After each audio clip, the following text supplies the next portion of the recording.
Ok, Hola, Bruno. ¿cómo andan? Bueno, ahí ya estamos prácticamente todos. Ustedes son 16 en total, hay 15 en este momento, así que ya me imagino que se sumará el que falta y si no, ustedes después se lo comentan.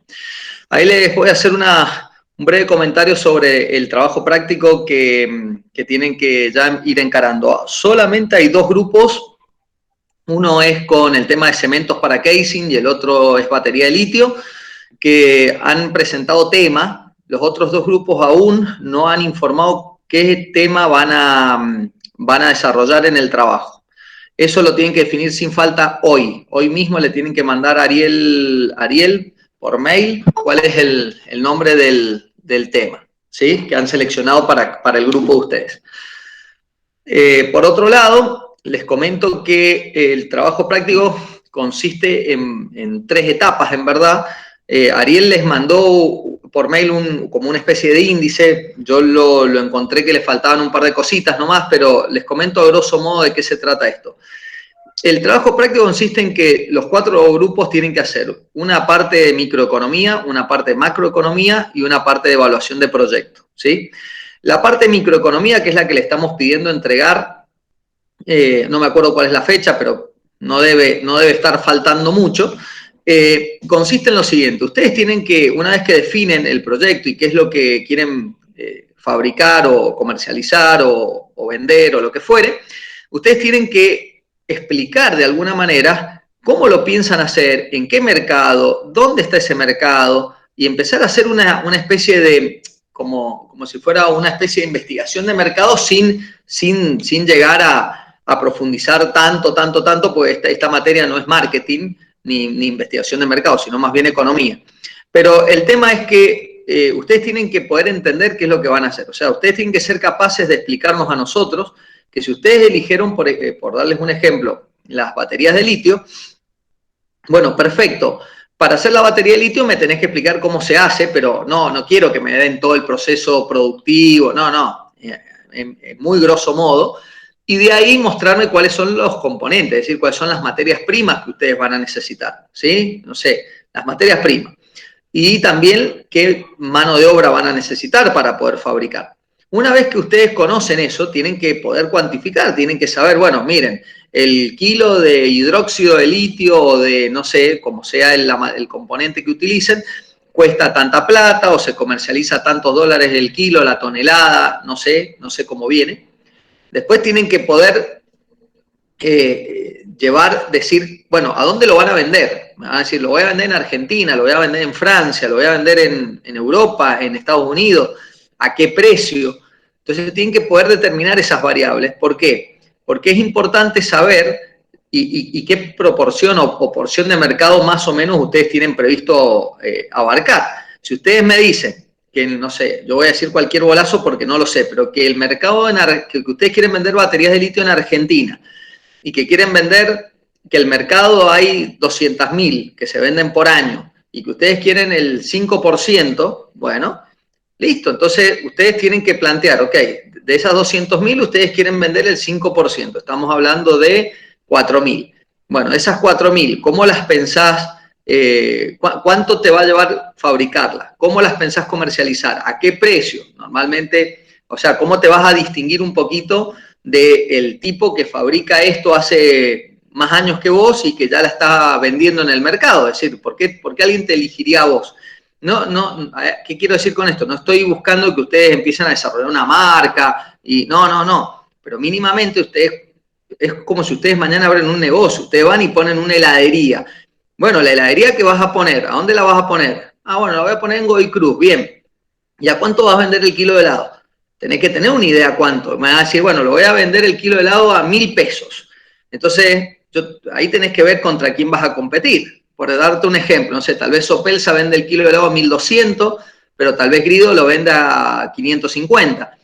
Tal vez, no sé, tiremos otra heladería, Perín lo vende a 1.000, tal vez, no sé, Michel lo vende a 1.100, tal vez el de la heladería de la vuelta de la casa lo vende a 800. Entonces la pregunta es, si vos vas a vender un helado a 1.000, vas a estar compitiendo con todas estas empresas, en algo te debes destacar para que te elijan a vos.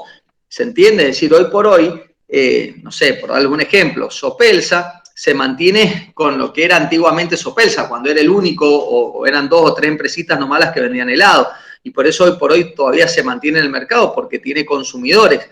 Pero hoy por hoy los helados más caros, llámese, no sé, Michel o cualquiera de estas heladerías, normalmente tienen un distintivo que es el gusto del helado, lo que le incorporan al helado, no sé, qué sé yo, que traen pedazos de chocolate así de grande, que tiene, no sé, cosas de ese estilo.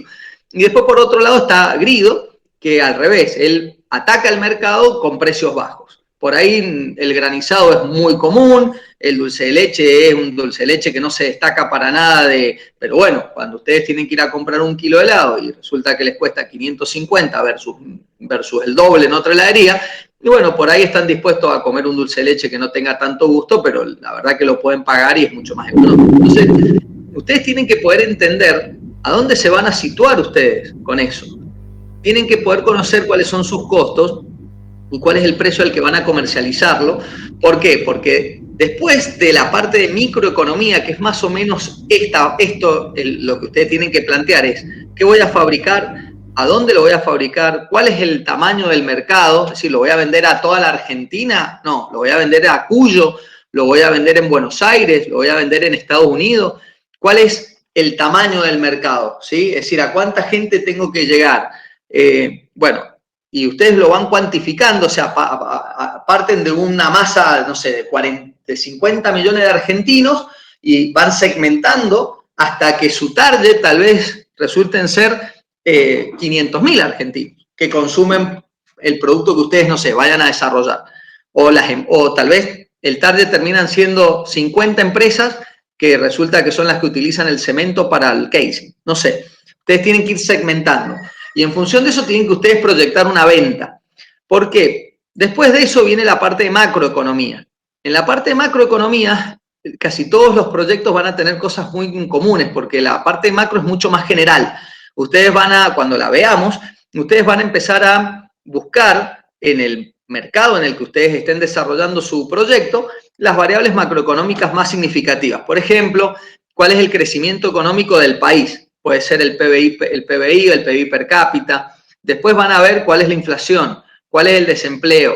Van a ver si el tipo de cambio es relevante o no en el proyecto de ustedes. Si ustedes tienen, por ejemplo, materias primas que son importadas, y seguramente el tipo de cambio es un factor importante. ¿Por qué? Porque cuando el tipo de cambio sube, el precio que ustedes pagan por esas materias primas en pesos también sube.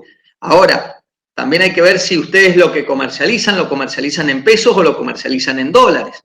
¿Se entiende? Entonces tienen que entender estas cosas. ¿Para qué? Para poder evaluar después qué variables macroeconómicas van a tener peso y cuáles no. Si ustedes venden algo que todos sus insumos están en pesos, se consiguen en Argentina y lo que ustedes venden está en pesos y no tiene, bueno, tal vez el tipo de cambio no tenga mucha incidencia. Ahora, probablemente en el cemento para casing sí tenga mucha incidencia porque pues normalmente cemento para casing se utiliza en la industria petrolera o en la industria minera, ¿sí? Y mayormente en la petrolera, que es la que tiene todo un estudio, el cemento, perdón, para el casing mucho más profundo que en la minería, en verdad se utiliza el cemento hecho por los mismos perforistas que lo preparan antes de colocarlo, ¿no?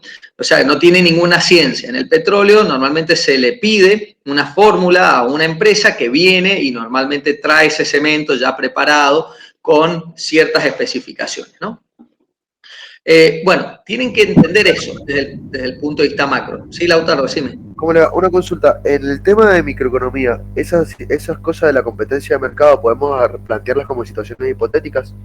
Sí, no, a ver, ustedes lo que tienen... Una relación, pero por ejemplo, no vamos a salir, por ejemplo, que fuera helado, no vamos a salir a ver realmente los precios que tienen para competir contra el kilo de helado. Podemos suponer un precio y establecer factores para ver cómo nosotros nos consideraríamos mejores para la elección de las personas.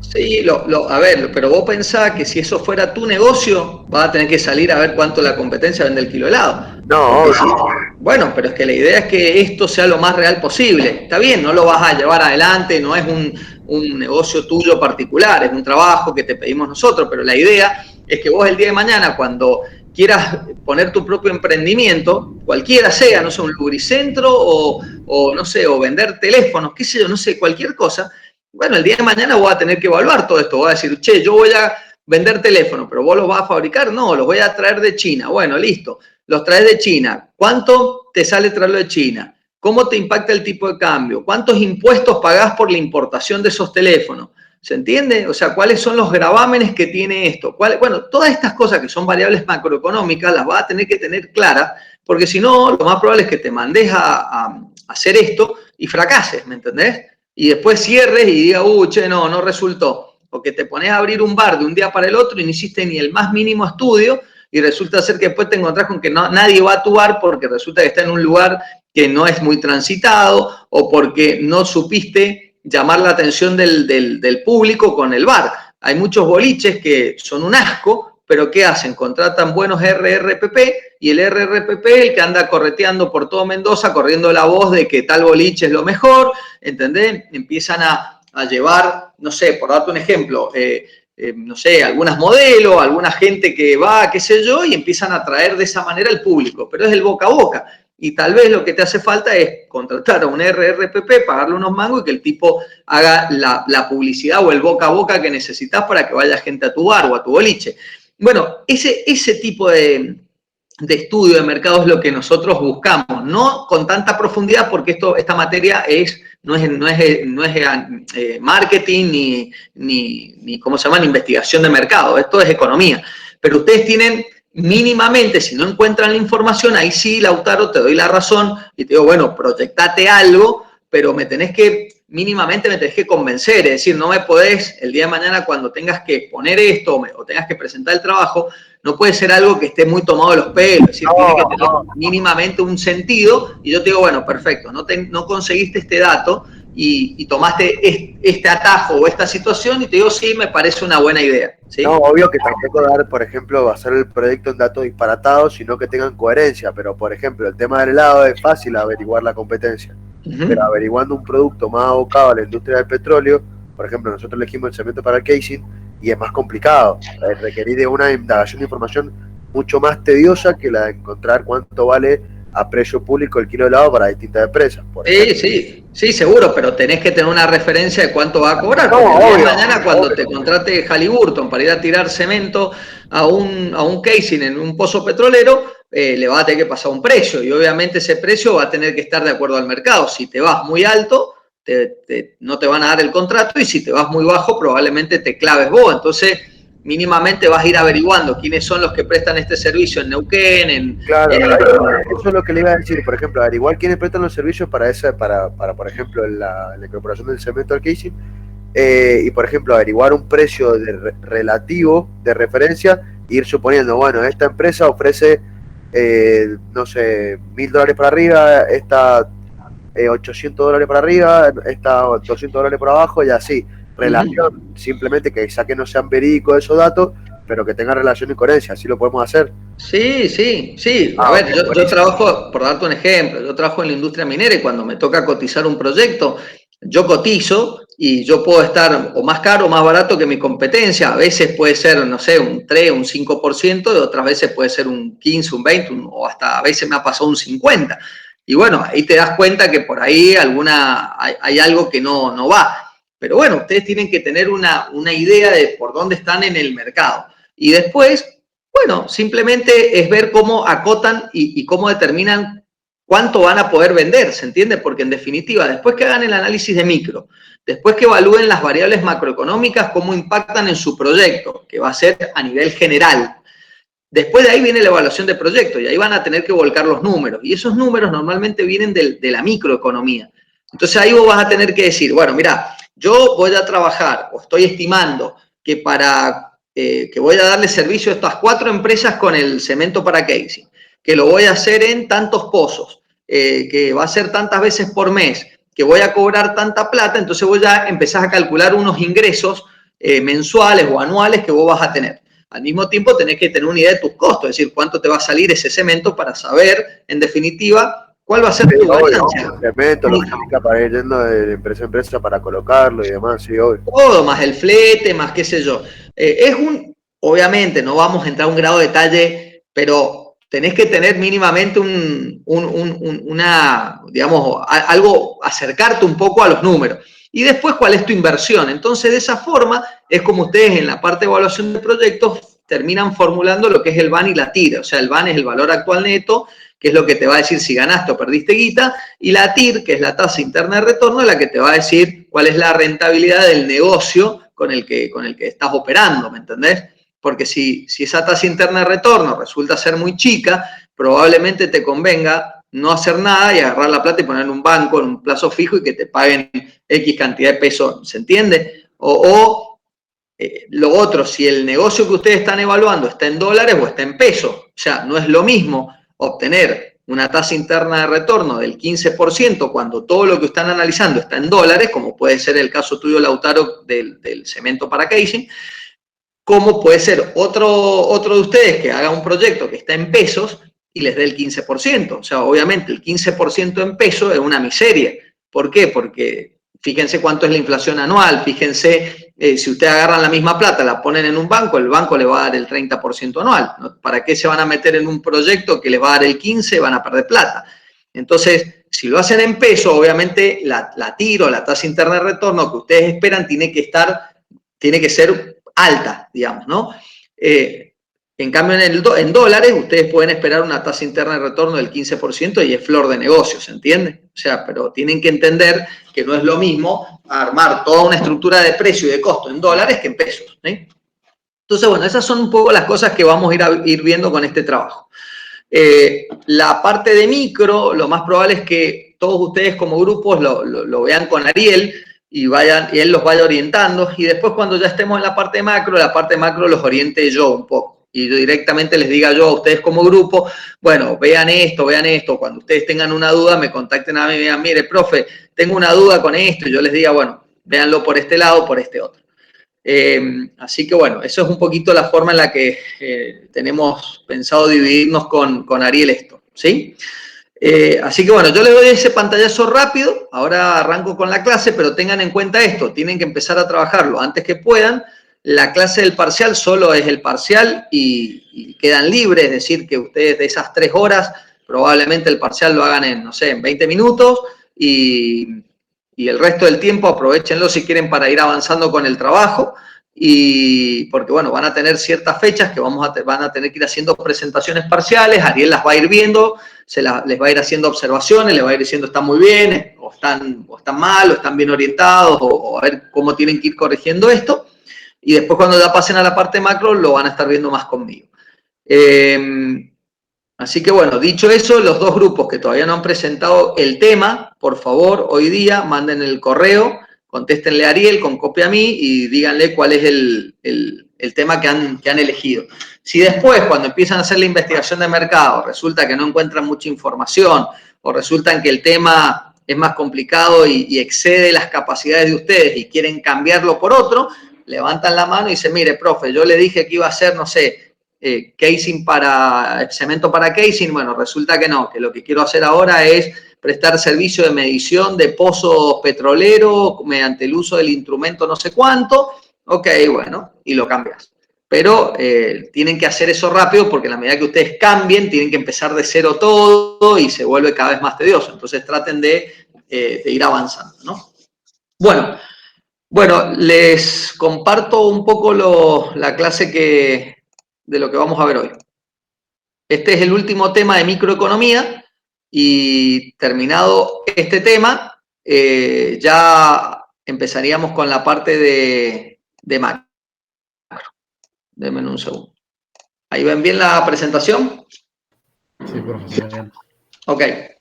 Bueno, básicamente lo que vamos a ver es un poquito, no es más de lo mismo, pero es muy parecido a lo que hemos estado viendo, ¿no?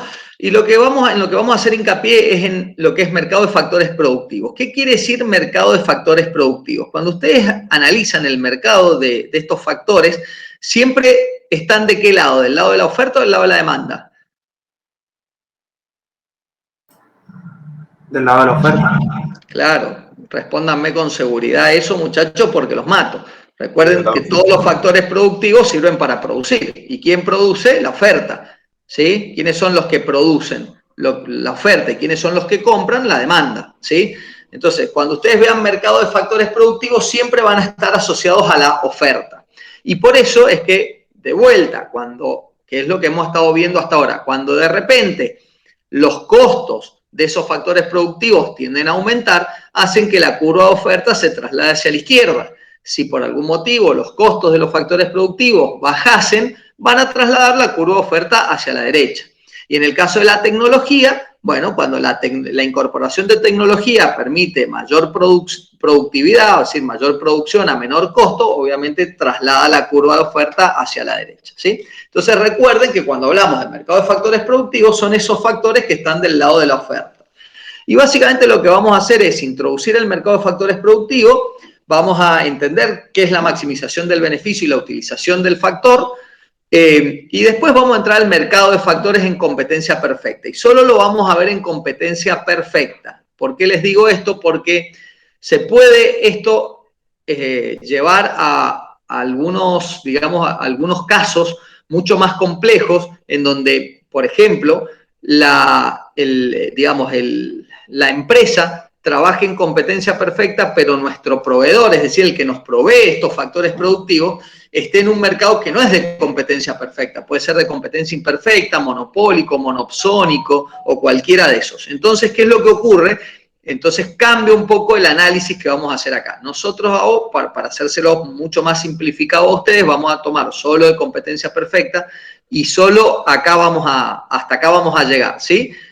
Para que tengan una idea, en el caso de los ingenieros industriales, bueno, este tema lo desarrollamos un poco más, pero porque, bueno, para ellos es un poco más importante, ¿no?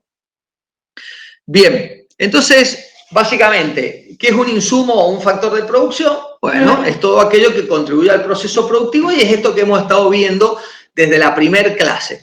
¿Qué es tierra, trabajo, capital, materias primas, tecnología, etcétera? Todo esto contribuye al proceso productivo, ¿no? Entonces, fíjense que esto lo podemos resumir, digamos, de una manera muy sencilla. Tenemos la empresa en el medio, los insumos o los factores productivos son la entrada a la empresa y finalmente el producto, es decir, lo que la empresa fabrica para vender, es lo que se conoce como producto y va al mercado de bienes. Fíjense algo para tener muy presente.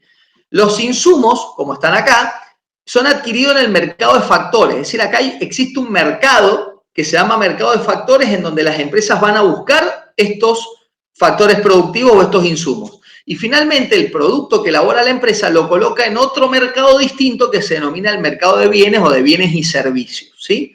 ¿Cómo lo pueden visualizar un poco mejor? A través del flujo circular de la renta, que lo vieron con Ariel en la primer clase que tuvieron, nada más que acá se los hago un poquito más bonito y un poquito más detallado. ¿Qué quiere decir esto? Que acá tienen las empresas, lo que normalmente hacen es demandan de este mercado de factores los factores. Entonces la flecha azul esta muestra que la empresa demanda factores de producción del mercado de factores, ¿sí? Y obviamente paga o lo compra, por llamarlo de una manera, si es una materia prima la compra y si es trabajo, digamos, si es mano de obra o trabajo, lo que hace es pagar un salario o una renta o lo que sea, ¿sí? Por otro lado, las empresas venden, ¿sí? O ofrecen los bienes y servicios que producen. ¿Qué es esto? ¿Y a dónde lo hacen? En el mercado de bienes y servicios. Y por otro lado, dentro del mercado de bienes y servicios, cobran las empresas por vender estos bienes y servicios y obviamente eso forma parte de los ingresos. Entonces, si ustedes ven la flechita verde, lo que muestra más o menos el movimiento de plata. ¿Qué quiere decir esto? Quiere decir que, por ejemplo, el mercado de factores, si toma gente, ¿sí? O digamos cualquier persona que quiera trabajar, normalmente lo busca en las economías domésticas. Entonces, el mercado de factores lo que hace es paga una renta a esas personas y esas personas lo que hacen es ofrecen su trabajo en este mercado de factores. ¿Se entiende? Entonces, esta es la forma en la que las economías domésticas y las empresas trabajan entre sí en este flujo circular de la renta simplificado. ¿Por qué digo simplificado? Porque ustedes pueden ver que no está el mundo exterior, pueden ver que no está el Estado, que no forma parte de este flujo circular de la renta del Estado, como sí lo vamos a ver en macroeconomía. Entonces, fíjense eso. La flecha verde muestra el flujo de unidades monetarias, mientras que la flecha azul el flujo de bienes y servicios, ¿sí? O de factores. Entonces queda claro esto, las empresas toman factores de este mercado de factores y venden lo producido al mercado de bienes y servicios. Y las economías domésticas compran de este mercado de bienes y servicios las cosas que consumen, ¿sí? La naranja, el tomate, la leche, la carne, el auto, las vacaciones, lo que sea, y normalmente ofrecen su trabajo en el mercado de factores y este mercado de factores los retribuye con una renta o con un sueldo, con un salario, ¿sí? Y ese es como, esta es la forma en la que se cierra este flujo circular de la renta, ¿no? Esto les queda claro, ¿no es cierto? Sí, profe. Ok. Bien, entonces entramos a lo que sería la maximización del beneficio y la utilización del factor. ¿Y qué quiere decir esto? Vamos a siempre suponer, como hemos venido trabajando a lo largo de la microeconomía, que las empresas son maximizadoras de beneficio, es decir, que una empresa va a tener el incentivo para seguir contratando una unidad adicional de un factor cuando el ingreso adicional generado por ese sea superior a su costo, ¿sí? Por el contrario, va a tener un incentivo para desincorporarlo o para sacarlo cuando el ingreso adicional generado sea inferior al costo. Esto es parte de lo que ya hemos estado viendo en clases anteriores. Entonces, ¿qué es lo que ocurre? El ingreso adicional generado por la incorporación de una unidad adicional, de un factor, llámese X, es lo que normalmente llamábamos ingreso del producto marginal. ¿Recuerdan esto un poquito? Es decir, yo contrato un factor, puede ser mano de obra. Entonces yo para contratarlo tengo un costo, tengo que es el salario, la mano, digamos, lo que pago de sueldo por contratar a ese trabajador. Pero ese trabajador, con lo que trabaja durante todo el mes, genera cierta producción que yo al venderla genero mis ingresos como empresa. Entonces la empresa lo que hace acá es comparar cuánto le paga a ese trabajador versus la producción que genera ese trabajador multiplicada por el precio al que se vende en el mercado, cuánto le genera de ingresos. Si el ingreso es mayor que el costo, incorpora a ese trabajador. Si el ingreso es menor que el costo, lo que va a ir haciendo es echando gente hasta qué punto, hasta el punto de equilibrio en el cual, digamos, contratar a un trabajador adicional no le genere ningún beneficio adicional, es decir, esté en equilibrio su costo y su ingreso. ¿Se entiende? Entonces, por eso se llama ingreso del producto marginal, porque es el ingreso que genera esa producción marginal, esa producción adicional por haber contratado a un trabajador. ¿Queda claro esto? Sí, profe. Entonces podemos ponerlo en esa formulita como que el ingreso del producto marginal de ese factor X es igual a la variación del ingreso total dividido la variación de ese factor X, ¿sí? O sea, yo tomo una unidad más de X, entonces yo digo, bueno, ¿cuánto me genera de ingreso total? Entonces eso es lo que se determina como el ingreso de ese producto marginal del factor X. Pero podemos hacer acá digamos, una especie de artilugio matemático en donde podemos agarrar esa expresión que vimos recién y dividir y multiplicar por delta Q. Y ustedes dirán, ¿por qué? Bueno, porque en verdad resulta que cuando tenemos esta fórmula del ingreso del producto marginal, podemos decir que IT, que es el ingreso total, no es otra cosa que precio por cantidad, ¿sí? ¿Cómo determino yo el ingreso total? Bueno, la cantidad que vendo por el precio al que lo vendo. Y después, Q, que es la cantidad, en verdad va a ser función de X. Porque ustedes piensen una cosa, la cantidad que yo vendo, que es Q, ¿sí? Que es este Q de acá, ¿no depende de los factores con los que yo produzco Q? Sí. Entonces es una función, en definitiva. Entonces yo puedo hacer este artilugio matemático y cuando yo lo hago, transformo que este primer, llamémosle, no sé si término, pero bueno, esta primera parte de esta multiplicación se transforma en lo que es mi ingreso marginal. ¿Por qué? Porque es por cada unidad que yo vendo, cuánto me genera de ingreso total. Es decir, si yo vendía 2 y ahora vendo 3, ¿sí? Ese delta Q, ¿sí? ¿Cuánto genera de delta de ingreso? A ver, si mi delta Q no es 1, es 2, 3, 5, 10, ¿cuánto me va a hacer el delta de ingresos totales? Entonces, en definitiva, yo lo que estoy sacando es cuánto se generó de ingreso por cada unidad adicional que yo vendí. ¿Queda claro eso? Sí, profe. Entonces, eso es el ingreso marginal.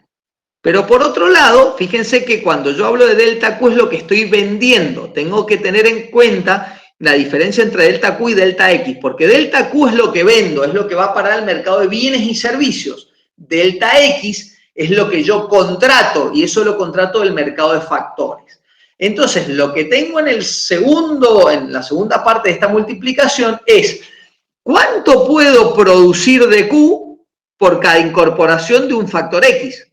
Y no es otra cosa que lo que denominamos producto marginal. Es decir, si yo incorporo una unidad más de X y produzco 7 unidades más de Q, entonces mi producto marginal es 7. O sea, contratar un tipo más generó que yo pueda producir 7 unidades más. Ahora, lo que yo después tengo que hacer es vender esas 7 unidades al precio este que está acá, a este precio P, y ver cuánto es mi ingreso total. Y si ese ingreso total es mayor a lo que yo le pago de sueldo a ese factor X que yo contraté adicional, entonces voy a seguir contratando gente. ¿Por qué? Porque me conviene, porque como yo soy una empresa maximizadora de beneficios, voy a seguir incorporando factores hasta el punto en donde su ingreso total coincida con su costo. ¿Queda claro eso? Sí, profe. ¿El resto de los chicos Sí, queda profe. claro? Porfa, si no queda claro, es el momento para que levanten la mano. Es mucho más sencillo entender esto explicado por mí que si se tienen que ir a un libro a tratar de entenderlo, ¿sí? Bien, entonces, conclusión. Si el ingreso del producto marginal de un determinado factor X, que puede ser el trabajo, es igual al ingreso marginal por el producto marginal de ese factor, entonces acá es donde viene el incentivo o no incentivo para incorporarlo o desincorporarlo. ¿Sí? Si el ingreso de ese producto marginal, de ese factor X, es mayor que el precio del factor X, es decir, si lo que me produce este trabajador adicional es mayor a lo que le pago a ese trabajador adicional, entonces obviamente lo incorporo. Si lo que genero como venta de lo que produce ese factor X es menor que lo que yo le pago de sueldo o de salario a ese factor X o lo que me cuesta ese factor X, obviamente no lo voy a incorporar, inclusive voy a plantearme de desincorporar más gente. Y si el ingreso de ese producto marginal coincide con el precio del factor, llego al punto de equilibrio y ese es el punto en donde ya dejo de contratar o de desvincular gente o de sumar un factor, porque a mí me gusta hacerlo mucho, por ahí hablo de gente porque es mucho más fácil para ustedes entender el factor como la mano de obra, pero podemos estar hablando de capital, o podemos estar hablando de acres de tierra, o podemos estar hablando de incorporación de tecnología. ¿Se entiende esto? O sea, plantéense lo siguiente. Ustedes incorporan una nueva tecnología, esa nueva tecnología va a generar un producto marginal que al venderlo va a ser el ingreso de ese producto marginal. Y si ese ingreso no va a cubrir lo que a usted le costó la tecnología, lo más probable es que no la incorporen. ¿Se entiende? Ahora, si el ingreso que genera eso cubre el costo de haber adquirido la tecnología, lo van a hacer. ¿Se entiende? Sí, profe. Bien. Sí. Entonces, ¿cómo se determina el precio de los factores? De los factores, recuerden, cuando hablamos del precio de los factores, estamos del lado del mercado de factores, es decir, estamos del lado de la oferta. Bueno, al igual que sucede en el mercado de bienes, la determinación de los precios del mercado, de los factores dependerá de la forma como estén organizados los proveedores y demandantes del factor. Entonces, yo acá le pongo múltiples, le puse 3 alternativas. Puede ser que el mercado de bienes sea de competencia perfecta y puede ser que el mercado de factores también. Es decir, puede ser que lo que yo vendo, supónganse que yo vendo, no sé, soja, esté dentro del mercado de bienes con competencia perfecta, porque como yo les mostré cuando vimos competencia perfecta conmigo, yo les mostré que la mayoría de los commodities trabajan bajo un mercado de competencia perfecta, ¿sí? Les di el ejemplo de la soja, del trigo, de la sal, del azúcar, del oro, de la plata, del cobre y así de muchas otras cosas. Pero ¿qué pasa? Eso es lo que ustedes fabricaron para vender en el mercado de bienes, pero los factores también pueden estar dentro de una competencia perfecta, o pueden estar dentro de lo que se denomina competencia imperfecta, o puede ser monopólica o monopsonio. Todo eso lo tienen que haber visto con Ariel la clase pasada, no sé si lo vieron. ¿Vieron competencia imperfecta? O sea, cuando directamente la curva de demanda, en vez de ser plana, ¿sí? Tiene pendiente, ¿sí? Sí. Y ahí dejan de ser precios aceptantes para ser precios determinantes. Bueno, todo lo que estudiamos o que fuimos viendo en las clases anteriores. Entonces, ¿qué pasa? Nosotros, para simplificar este análisis, vamos a considerar que tanto el mercado de bienes como el mercado de factores se manejan con competencia perfecta. Entonces, vamos a solo trabajar con ese, y eso es lo que les vamos a explicar ahora en adelante, ¿sí? Bien, cuando nosotros vimos que las empresas y los mercados eran perfectamente competitivos, hablamos en ese momento que había que responder dos interrogantes: cuando una empresa era perfectamente competitiva y cuando un mercado era completamente competitivo. Lo que vamos a hacer ahora son un par de filminas que las voy a hacer muy rápida porque esto ya lo estudiamos, simplemente lo he vuelto a incorporar en esta presentación para hacer un repaso y que les sirva de repaso. Cuando una empresa era perfectamente competitiva, tenía la curva de demanda plana como la ven en ese gráfico. ¿Por qué? Porque somos precio aceptante. El precio está dado por el mercado y nosotros como empresa lo asumimos, lo aceptamos. Y como yo les digo, si ustedes quieren vender, porque ahí solamente está dibujada la curva de la demanda, no la de la oferta. Si ustedes quieren vender a un precio superior a P sub 0, no van a vender absolutamente nada. Y si quieren vender a un precio por debajo o igual, van a vender absolutamente todo, ¿sí? Y eso se debe a que para que una empresa sea perfectamente competitiva se tenían que cumplir 5 condiciones. Y era que cada uno de los vendedores sea pequeño en función del mercado. Y eso se debe a que si hay un vendedor muy grande que tiene un poder de negociación muy grande por el hecho de abarcar mucho mercado, entonces obviamente va a poder influir en la oferta y probablemente en los precios, y y transformamos un mercado perfectamente competitivo en algo que es imperfectamente, pasamos a un mercado de competencia imperfecta. Entonces, el otro es que el producto tenía que ser homogéneo. ¿Por qué? Porque si esto fuera un helado, por ejemplo, en donde uno fabrica un helado de una calidad, otro de otra, obviamente los precios son distintos y ahí no estamos en un mercado de competencia perfecta, ¿sí? Entonces, volvíamos al ejemplo del petróleo, la sal, el trigo, la soja y todo lo que ya habíamos hablado. Los compradores están bien informados de los precios de los vendedores. ¿Qué quiere decir? Que los compradores no son ningunos nabos, conocen muy bien el mercado y por lo tanto los compradores no van a poder, los vendedores no van a poder abusarse ni elevar el precio. Por otro lado, los vendedores actúan de manera independiente. ¿Qué quiere decir eso? Que no se agrupan los vendedores en tipo cooperativismo con la idea de juntar fuerza y tener mucha mayor posición de mercado. Y eso les permitiría, obviamente, maximizar aún más sus beneficios.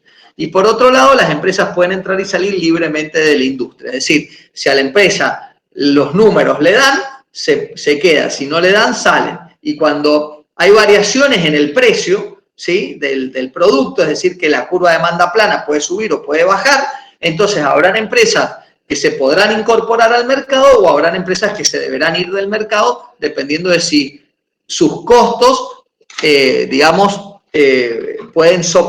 sus costos son suficientemente, llamémosle, o si sus procesos son suficientemente competitivos como para estar dentro o fuera del mercado, ¿no? Bueno, esto lo recuerdan, por eso he ido rápido. ¿Estos recuerdan un poquito todo esto que vimos?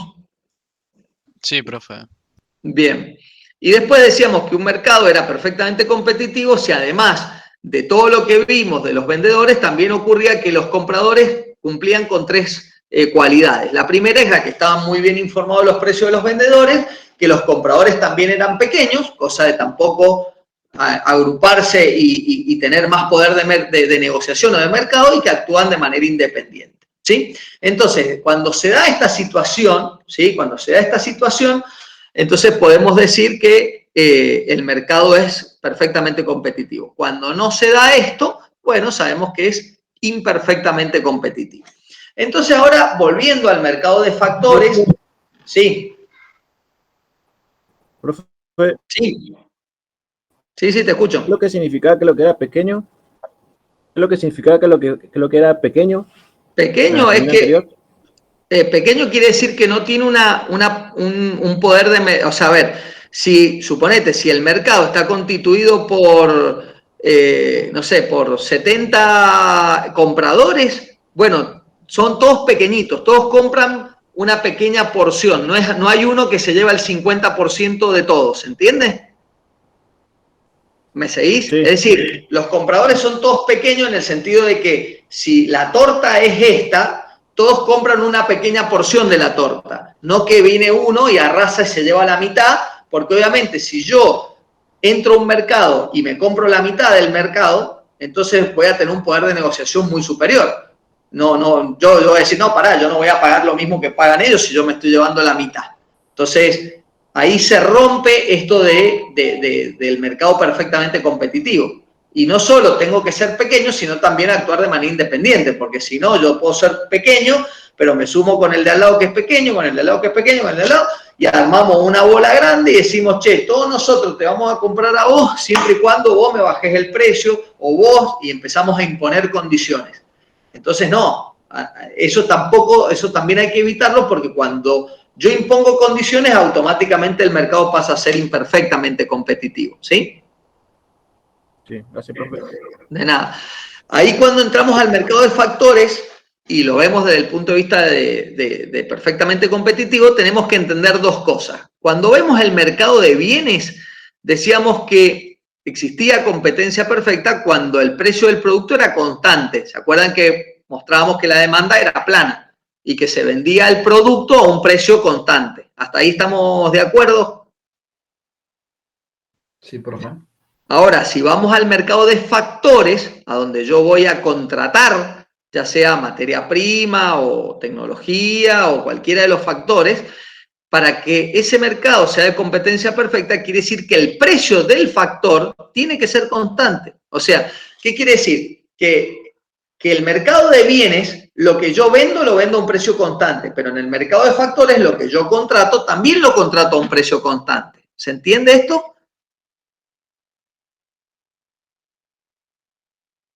¿Se entiende? Sí. Bueno, entonces, recordando Sí, que los mercados de bienes... Sí. Pensé que había una duda, perdón.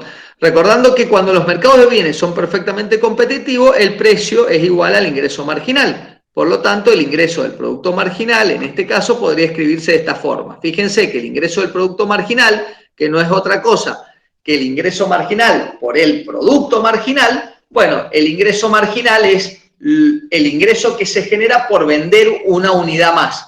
¿Y cuál va a ser el ingreso que se genera por vender una unidad más? El precio. ¿Por qué? Porque el precio es constante. Si yo vendo una unidad más y el precio es 20 pesos, ¿cuánto voy a tener de ingreso marginal? 20. ¿Se entiende? ¿Queda claro? Sí, profe. Bien, entonces puedo expresar que el ingreso del producto marginal de ese factor X no es otra cosa que el precio por el producto marginal de ese factor X. Bien, ahora voy un poquito a ver la demanda de los factores de una empresa. Y digo lo siguiente, los mercados de factores se parecen en muchos aspectos a los mercados de bienes, sin embargo, son diferentes en un importante sentido, y es que la demanda de un factor de producción es una demanda derivada y por ende tiene pendiente negativa. ¿Sí? ¿Qué quiere decir que la demanda de un factor es una demanda derivada? Quiere decir que yo como empresa contrato un factor productivo porque en verdad yo no vendo ese factor productivo. Yo lo que hago es utilizo ese factor productivo para producir otra cosa que vendo. Y por eso se denomina demanda derivada, porque en verdad yo tengo una demanda de un factor productivo, me permite fabricar algo, que eso es lo que termino comercializando. ¿Sí? ¿Queda claro? Entonces, dice, dado que la empresa es maximizadora de beneficios, luego, ¿qué cantidad de factor deberá emplear la empresa para lograr este objetivo? Bueno, esto es algo que ya hemos estado viendo. ¿Cuánto factor tengo que incorporar para maximizar mis beneficios? ¿Sí? Entonces, vamos a hacer solo el caso suponiendo un factor variable.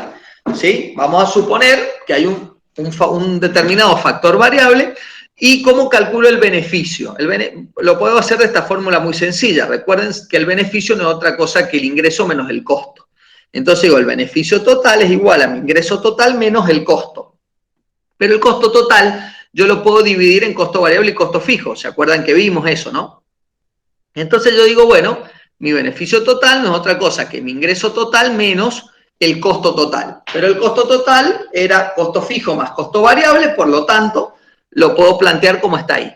Y después digo, si el mercado de bienes y el de factores son competitivos, entonces puedo hacer una cosa. Si el mercado de bienes es competitivo, perfectamente competitivo, este ingreso total lo puedo transformar en P por Q, precio por cantidad, porque este precio es constante. Entonces, mi ingreso total va a ir variando en función de la cantidad que yo venda, pero el precio va a estar constante.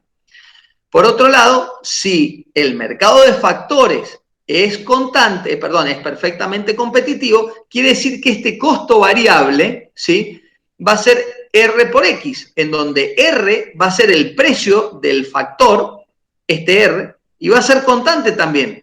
Y el valor y el costo variable va a variar en función de la cantidad que yo, digamos, produzca o fabrique. ¿Se entiende? Es decir, lo que yo les decía, si vendo una botella de vino, voy a necesitar un corcho, una etiqueta y ¿cómo se llama? Y una botella. Si vendo 1000, voy a necesitar 1000. Pero el valor del corcho, de la botella o de la etiqueta es este R que se mantiene constante. Y el X, que es la cantidad que voy a producir, es lo que va a ir cambiando.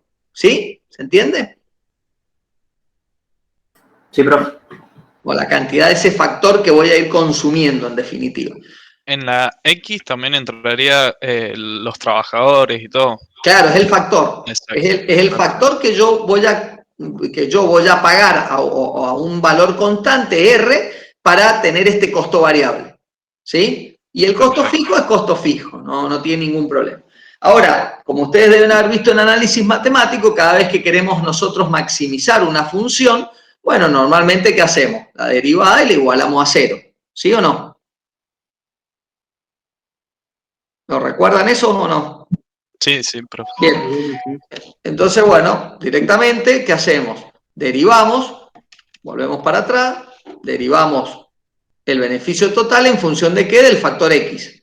Y entonces lo que hacemos es la derivada del beneficio total con respecto a X, no es otra cosa que el precio por esta derivada de cantidad con respecto a X, porque recuerden que esta cantidad era función de X, menos R, ¿sí? Porque la derivada de X es 1. Y eso lo igualo a 0. ¿Se entiende?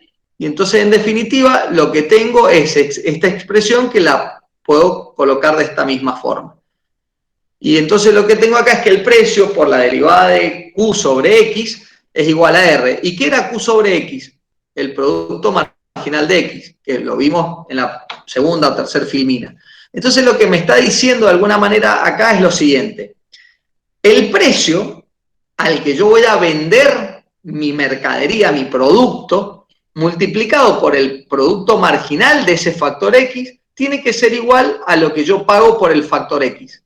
Entonces, esto no es otra cosa que de alguna manera decir, bueno, mi costo es exactamente igual a mi ingreso, ¿sí? ¿Por qué? Porque lo que estoy buscando en este punto es esto que tengo acá, o sea, para maximizar el beneficio, deberá emplear el factor X hasta que el ingreso del producto marginal de ese factor X sea igual a su costo. Y esta es la expresión. Por eso es que nosotros llegamos al punto de maximización del beneficio en el punto en el cual, como yo les explicaba, la producción que se genera por tomar ese factor, que es esta producción marginal, multiplicada por el precio de eso que yo vendo, me genera un ingreso marginal. Y ese ingreso marginal es igual a este costo que yo tengo acá, que no es otra cosa que, como vamos a ver, costo también marginal. Entonces, en este caso, cuando se da esta igualdad, estoy en el punto de maximización de beneficios y en ese punto es donde me trato de quedar. ¿Sí? O sea, lo que hemos hecho de alguna manera acá es demostrar todo lo que hemos venido hablando y que es bastante lógico pensar que yo voy a seguir incorporando una persona o un determinado factor en la medida de que lo que yo produzco con ese factor que incorporo, esa producción marginal vendida, es decir, multiplicada por el precio porque la estoy vendiendo, ¿sí?, la comparo con lo que me costó ese factor. y que es S igual a SR. Y si eso es mayor, o sea, si este lado de la igualdad fuera mayor que R, voy a seguir incorporando cada vez más y más y más factor. Ahora, si fuera menor que R, voy a ir despidiendo factor. Y en el punto en el que es igual a R es el punto en donde tengo maximizado el beneficio. Obviamente, si voy a ver la condición de segundo orden, hago la derivada segunda, y la derivada segunda me va a dar menor que 0, y esa derivada segunda va a tener este tipo de forma, ¿no? Va a tener una pendiente negativa, en donde tengo la cantidad del factor X, y por otro lado acá lo que tengo es el ingreso del producto marginal de ese factor X, ¿sí? Entonces, en definitiva, la curva de esta curva que están viendo acá, en definitiva, nos indica cuánto estará dispuesta una empresa a pagar por contratar una unidad de insumo representada, digamos, de insumo, y representa la curva de demanda de ese insumo, ¿sí? ¿Por qué creen que la curva de demanda tiene pendiente negativa? Porque cuando ustedes ven desde el lado, miren, ustedes tienen que saber diferenciar algo. Cuando nosotros vemos el mercado de bienes, ustedes tienen una demanda que es plana, es decir, es horizontal. Pero cuando ustedes van al mercado de factores, ¿qué es lo que tienen horizontal? La oferta. ¿Se entiende? O sea, cuando ustedes están analizando el mercado de bienes y ese mercado es perfectamente competitivo, la demanda es plana y la oferta tiene una pendiente positiva cualquiera, ¿sí? ¿Y por qué la demanda es plana? Porque el precio ya viene dado por el mercado y es un determinado precio, P sub 0. En el caso de los factores al revés, porque está del otro lado, es decir, la empresa está acá en el medio, lo que yo produzco lo vendo en este mercado de bienes, pero los mercados de factores están de este otro lado. Y por lo tanto, cuando decimos que el precio de un factor estaba dado porque estábamos en un mercado perfectamente competitivo de factores, entonces, ¿qué quiere decir que el precio está dado? Que yo puedo adquirir el factor a un precio fijo. Y si yo adquiero ese factor, ¿qué quiere decir en verdad en ese mercado? Que la oferta es plana, no la demanda. ¿Se entiende esto? ¿Entienden la diferencia entre mercado de bienes y mercado de factores? Cuando el precio del mercado de bienes, que es lo que yo produzco como empresa, es un mercado perfectamente competitivo, como el precio está dado, ¿sí? La demanda es el precio. ¿Se entiende? El precio está dado, quiere decir que la curva de demanda es plana. Y la curva de oferta es lo que puede tener una determinada pendiente. Y esa curva de oferta, que viene dada por lo que estudiamos clases anteriores, por el costo marginal, decía que a distintos precios habían empresas que eran más competitivas, menos competitivas, algunas entraban antes al mercado, otras entraban después, dependiendo de cuál fuera el valor del precio. ¿Recuerdan todo esto o no? Sí. Ahora, cuando lo van a ver en el mercado de factores, que no es el mercado de bienes, es decir, es el mercado de factores donde la empresa va a contratar o a buscar los factores, si el precio del factor está dado, para la empresa representa que la oferta está constante y que tiene un precio fijo. Ahora, la demanda no, la demanda es esta. ¿Y quién demanda? La empresa. Y la empresa va a demandar mayor cantidad de factor, es decir, va a estar más cerca de acá mientras más barato le salga. Y va a demandar menos cantidad de factor cuando más caro salga. ¿Queda claro esto? Sí, profe. Ok.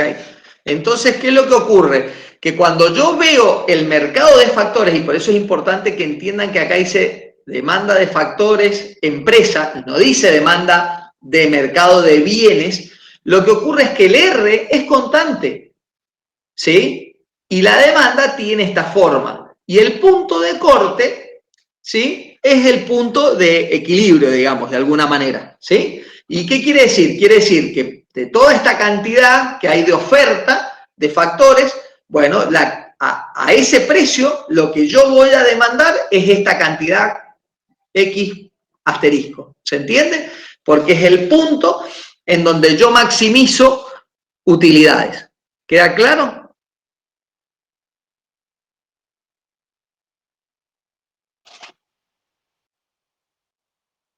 ¿Nos quedó claro? Sí, profe. Vamos a ver un ejemplo. Esto les va a ser un poquito más representativo. Miren este ejemplo, cantidad, número de trabajadores, vamos de 0 hasta 10. Producción máxima, ¿sí? Con 0 trabajador no produzco nada, con 1 produzco 300, con 2 produzco 700, con 3 1200, con 4 1800, bueno, y así sucesivamente, y fíjense que ya con 8 empiezo a producir, los saltos son cada vez más chicos, con 9, y de 9 a 10 prácticamente no produzco ninguna adicional. Fíjense qué pasa con el producto marginal. El producto marginal, ¿qué es? La diferencia en la medida que yo incorporo una persona más de producción que tengo. Entonces, si yo incorporé una persona y pasé de 0 a 300, el producto marginal es 300. Si yo incorporé otra persona más y paso de 300 a 700, el producto marginal es 400. Si incorporo una persona más y paso de producción de 700 a 1200, el producto marginal es 500. Y fíjense cómo el producto marginal va variando. Va subiendo al principio hasta que llega a un máximo y después empieza a caer. ¿Y eso se debía a qué? A que se empezaba a entorpecer. Bueno, ¿cómo se llama la ley que explica esto?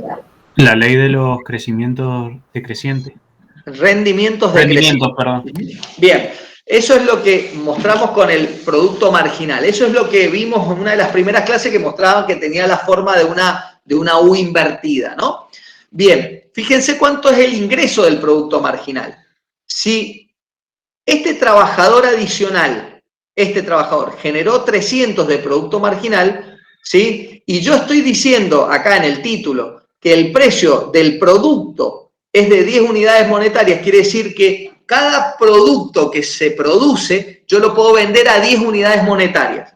Quiere decir que si yo tomé este tipo y pasé a producir 300 unidades, ¿cuánto voy a tener de ingreso por ese producto marginal? Bueno, el precio, que es 10, multiplicado por el producto marginal, 300. Entonces yo voy a estar generando 3.000, voy a estar generando 3.000 de ingresos. ¿Cuánto pago del salario? Bueno, acá en el mismo título dice que se supone que el salario de cada tipo o de cada persona que voy a contratar es 2.000. Entonces, ¿qué pasaba? Tengo un salario de 2.000, un ingreso de 3.000, por lo tanto, ¿qué es lo que ocurre con mi ganancia o con mi beneficio? Tengo 1.000. ¿Se entiende la diferencia entre la venta y el costo?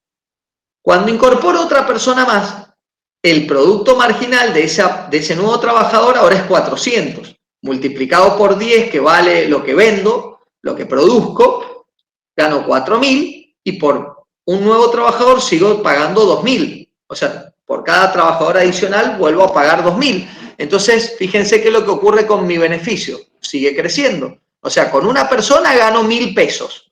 Pero si incluyo 2, ahora gano 3.000. Gano 1.000 por este tipo, más 2.000 que me genera el segundo tipo. ¿Hasta ahí vamos claros? Sí, profe. Cuando incorporo el tercer trabajador, fíjense que el tercer trabajador genera una producción marginal de 500. Por lo tanto, ese solo trabajador genera 5.000 de venta, pero yo sigo pagando 2.000 por cada persona. Entonces, el primer trabajador me generó 1.000. El segundo me generó 2.000, el tercero me generó 3.000, o sea que ya tengo 6.000 de ganancia, teniendo 3 personas. Cuando incorporo el cuarto tipo, ahora sigo generando ganancias. Cuando incorporo el quinto tipo, sigo generando ganancias. Ahora, este tipo no generó lo mismo o más que el anterior, pero sigue generando ganancias, ¿sí o no? Sí. Sí, y después incorporo el sexto, y incorporo el séptimo, y todos generan ganancias. Cuando incorporo el octavo, fíjense que lo que me genera ese producto marginal, que fue pasar de 3.000 a 3.200 de producción, son 200 unidades, vendidas en el mercado a 10 pesos cada una, genera 2.000 de ingreso, pero también generó 2.000 de costo, porque tomar a esta octava persona, tengo que pagarle a ese tipo 2.000 de sueldo. Por lo tanto, ¿aumentó o disminuyó? ¿O qué pasó con mi beneficio, con mi ganancia?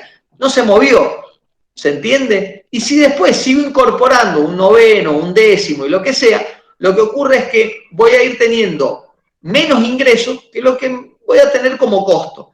Entonces, en el punto 8 es donde yo paro, donde yo corto. Yo digo, bueno, listo, tomo esa octava persona, que en verdad puedo o no tomarla, la realidad es que puedo o no tomarla porque no me va a generar un beneficio adicional, pero desde el punto de vista de la economía se la tendría que tomar porque obviamente es una persona que aunque la empresa no genere un beneficio adicional, es una familia más que está trabajando, ¿sí? Desde el punto de vista de la economía como una materia, digamos, como una ciencia social, habría que tomar esa octava persona, ¿no? Aunque a la empresa no le genera ni beneficios ni pérdidas. Entonces, ¿qué es lo que ocurre? Si yo les pregunto, ¿cuántos trabajadores debería tener esta empresa? 8 trabajadores. 8 trabajadores. Con 8 trabajadores, ¿cuál es la ganancia que tiene la empresa? La suma de la última fila. Bueno, ¿cuánto? Columna. Ah, ¿Cuánto sería? 6. ¿Cómo? 10. 16 sería, ¿no? 16.000, exactamente. Entonces, ahora, si yo contrato 7 personas en vez de 8, bueno, o vamos a hacer un número distinto, contrato 6 personas, ¿sí? ¿Cuánto sería mi ganancia? Con 6 personas. 15. 15. Entonces, por lo tanto, ¿me conviene tener 8 personas que estoy ganando 16? Sí. Bien. ¿Qué pasa si contrato 9 personas? ¿Cuál es mi ganancia? 15 de vuelta. 15 de vuelta. Entonces, vuelvo a mostrar. Este ejercicio les pone a ustedes en números lo que hemos venido hablando en fórmulas. Lo que pasa es mucho más fácil entenderlo de esta forma, porque cuando yo le digo el ingreso del producto marginal, usted ya les hizo una galleta en la cabeza. ¿Por qué? Porque no están acostumbrados a entender conceptualmente de manera tan rápida cuál es el ingreso del producto marginal. No es otra cosa que el precio al que vendo, la producción que genera ese factor que contraté. Entonces, lo que hago es ver cuánto es ese ingreso de ese producto marginal y compararlo con el costo de ese factor. Cuando eso es mayor que 0, obviamente sigo incorporando factor. Cuando es menor que 0, empiezo a despedir factores. Y cuando es igual a 0 es el punto en donde me detengo y digo, este es el punto en donde maximizo mi ganancia, porque recién vi que la función era así, cuando hice la derivada primera y lo igualé a 0, me mostraba que ese era el punto en donde yo tenía que parar, que era el punto en donde el ingreso del producto marginal era igual al valor del factor. En este caso, como son trabajadores, el valor del factor no es otra cosa que el salario, ¿sí? Entonces, por lo menos les deja visualmente un poco más clara esta tabla, lo que hemos venido hablando. Sí, profe. Ok. Entonces, fíjense esto. Normalmente, ¿qué es lo que ocurre en el mercado de factores? Y vuelvo a hacerle hincapié que esta es la oferta de factores. Hay un mercado de factores en donde hay una demanda y una oferta, ¿sí? Y hay un punto ahí. En ese punto de equilibrio, esto es en el mercado, ese valor de R es el valor que la empresa toma como oferta. Y ese es el valor fijo que yo les hablo y que yo tomo como dato. Es decir, este vendría a ser el salario que yo le voy a pagar al trabajador si este mercado es el mercado laboral, el mercado de trabajo, y entre la oferta laboral y la demanda laboral, este es el valor que se da, entonces yo tomo ese valor como fijo y cada vez que tome a un recurso, es decir, a un trabajador de ese mercado, lo voy a tomar a este valor.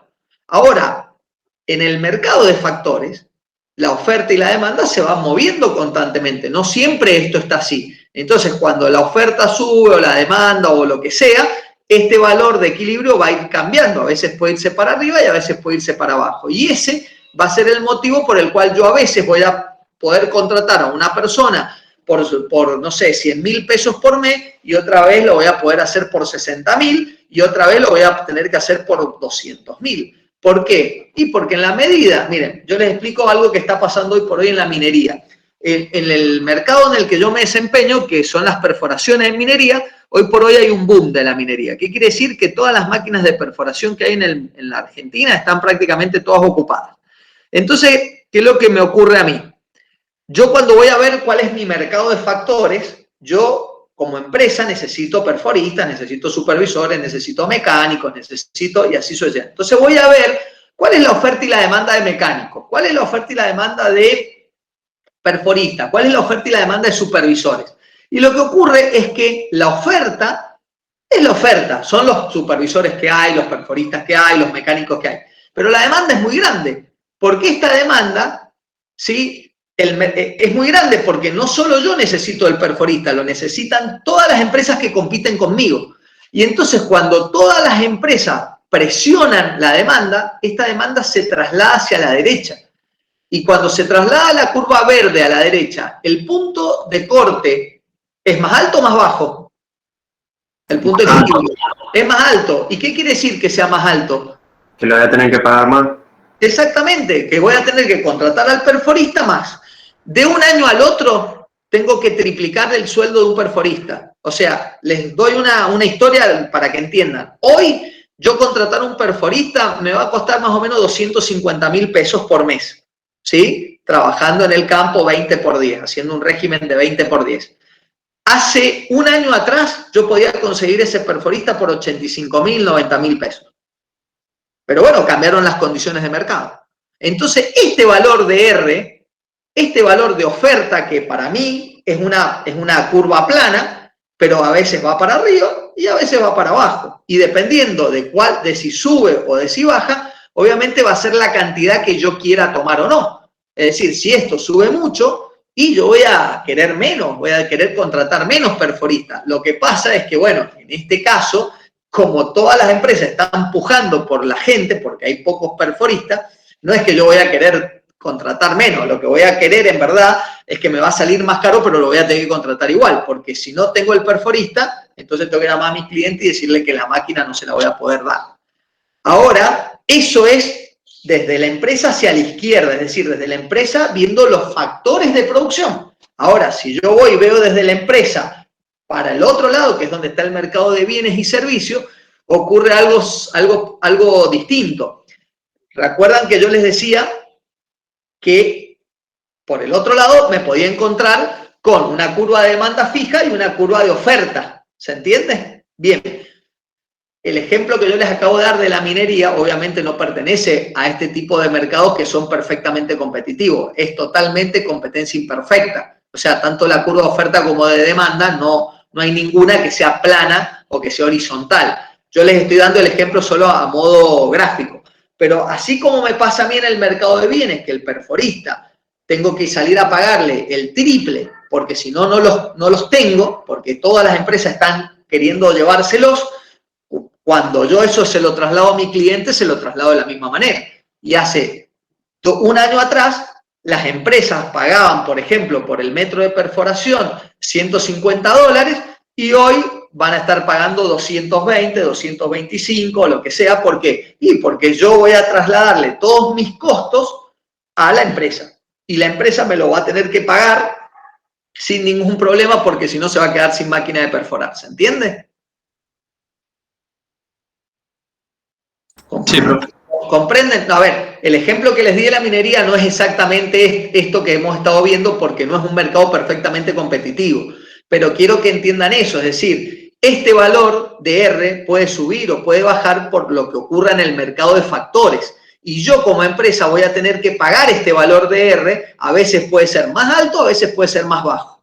Y lo mismo le va a ocurrir en el mercado de bienes y servicios, con el producto que yo voy a vender. A veces la empresa que me va a contratar va a pagar más alto o más caro. Y esto normalmente tiene mucho que ver con ¿qué? Con los poderes de negociación o los poderes de mercado. Es decir, el perforista, ante la situación actual, tiene un poder de negociación muy alto. ¿Por qué? Porque sabe que si yo no lo contrato, lo contratan cualquiera de las otras 3, 4 empresas que están esperando allá afuera. Entonces el tipo me presiona, me dice, che, no, pero a mí me ofrecieron allá 220.000 por mes. Entonces yo, no, pero venite conmigo, yo te voy a pagar 230. No, pero y después aparece otro y dice, yo te pago 240. Entonces el tipo tiene ese poder de negociación. ¿Por qué? Porque hay mucho trabajo. Cuando cae el trabajo, el tipo pierde ese poder de negociación y ahí cambia las reglas de juego. Y yo le digo, no, mirá, yo te voy a poder contratar por 150.000. No, pero es muy poco. Y bueno, mira, si no te gusta, no te contrato. Y cuando el tipo sale a ver para afuera, no hay nadie esperándolo. Entonces el tipo viene y me dice, bueno, dale, contratame por 150. ¿Se entiende? Así es como ocurren las cosas en la economía normalmente. Esto es la diferencia por qué un ingeniero en petróleo, cuando se recibe, arranca con un sueldo mucho más alto que un ingeniero industrial. ¿Y por qué creen que es así? Porque hay menos. Menos Sí, porque hay poca gente que industria se de recibe. petróleo. ¿Qué quiere decir que hay menos? Hay mucha más oferta.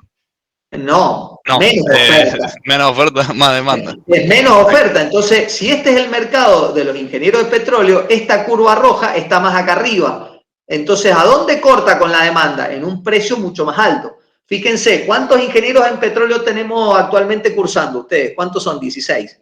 ¿Sí?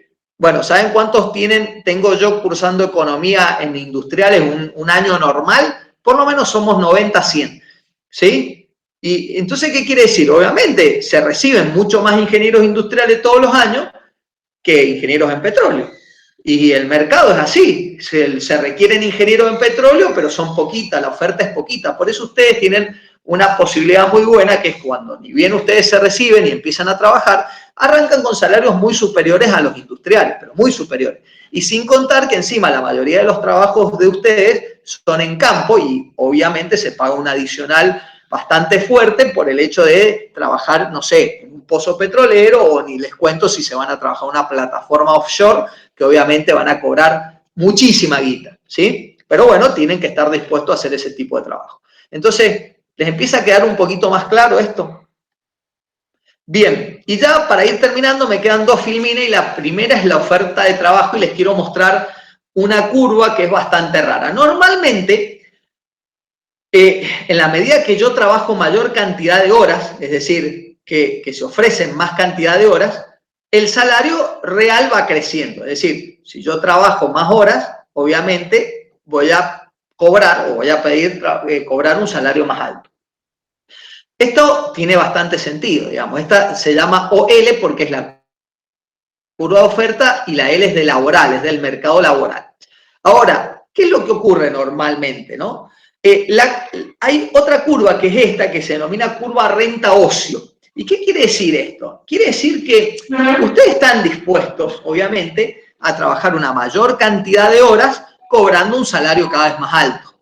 Pero llega un momento en donde esta curva renta-ocio tiene una característica, que es que llega hasta un punto como este que está acá, que sería este HT2, y después empieza a pegar una vuelta y termina en un punto como puede ser este HT3. Y fíjense que este punto es un punto en donde ustedes trabajan menos cantidad de horas, pero sin embargo ganan cada vez más plata. O sea, es medio raro, ¿no? Porque acá ustedes van ganando cada vez más plata por trabajar cada vez más horas. Pero llega un punto de inflexión en donde por trabajar menos horas recibo más salario. ¿Y eso qué creen? ¿Por qué creen que se da eso? ¿O en qué momento se da eso? Por la antigüedad que llevas trabajando, ¿puede ser? No. No es una cuestión de antigüedad. Va más tibio, digamos. Ni frío ni caliente, tibio. Ahí empieza a tomar un poco más de sentido la cosa. No es exactamente por el puesto, sino es por la responsabilidad del puesto. ¿Qué quiere decir? Un gerente general no trabaja tal vez en una empresa 10 horas por día. Y tal vez un empleado, un operario o un gerente de algún sector puntual, sí, tal vez trabaja 12 horas todo el día. Pero ¿qué es lo que ocurre? El gerente general tal vez trabaja 6 horas por día y gana mucho más. Y ustedes dicen, ¿pero por qué? Claro, porque sobre el gerente general recae la responsabilidad.